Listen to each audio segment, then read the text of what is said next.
So today, let's dive into a really powerful lesson on leadership and integrity that comes from, of all places, a classic Aesop's fable. It's a super simple story just about two crabs, but trust me, it reveals a timeless truth. What you do speaks so much louder than what you say. You've all heard this one, right? That frustrating phrase, do as I say, not as I do. It's kind of the classic sign of a credibility gap, that big, awkward space between someone's words and their actions. And that is exactly what our story is all about today. All right, so let's set the scene. We're on a seashore, and we meet our two main characters, a mother crab and her young son.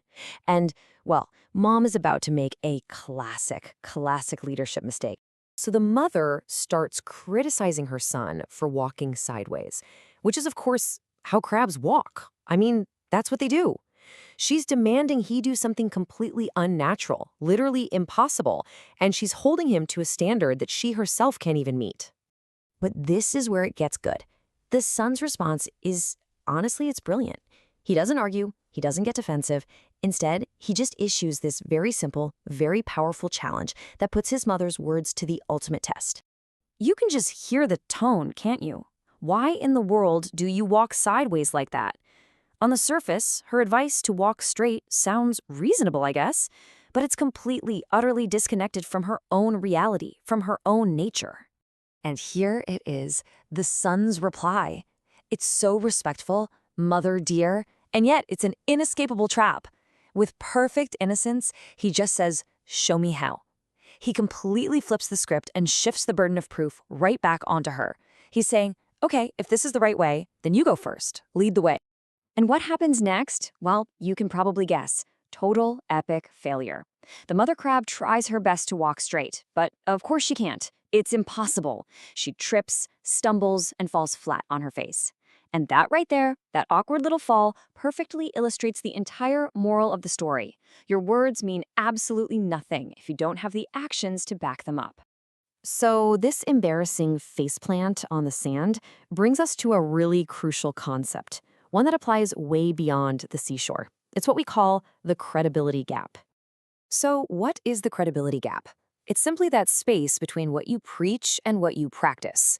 When you tell someone to do something that you are either unwilling or, in this case, unable to do yourself, you don't just fail to teach them. You completely destroy your own authority.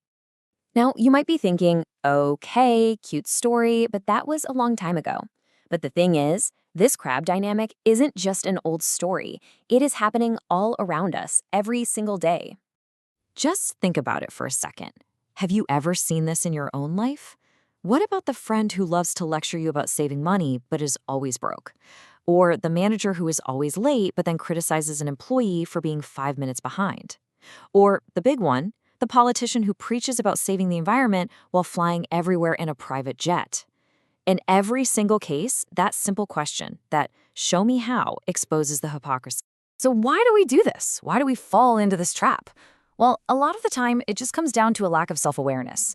We judge other people by these impossible standards. We think our words alone should be enough to make someone change. We criticize the very same flaws in others that we haven't even dealt with in ourselves. And we're just completely unprepared for that inevitable challenge.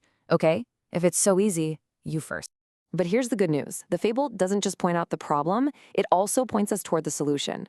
We can absolutely learn how to close that credibility gap in our own lives and really truly learn to walk our talk. So how do we actually do it? Well, first we lead with actions, not just words. Let what you do be your main message. We can also be honest about our own struggles and limitations. Admitting our own sideways walk actually builds trust. It doesn't break it. And when we practice what we preach with real discipline, our advice finally comes from a place of experience, with our own example as the solid foundation. And really, this is what it all boils down to. You can't effectively teach something you haven't lived. Just like the mother crab, real authority, real influence, it doesn't come from a title or a loud voice. It comes from being a living. And I want to leave you with this one last thought to chew on. Maybe the goal isn't to achieve some impossible, perfect, straight walk. Maybe it's just about authenticity. Maybe it's actually better to be honest about our own sideways walk than to fall flat on our face pretending to be something we're not. Definitely something to think about.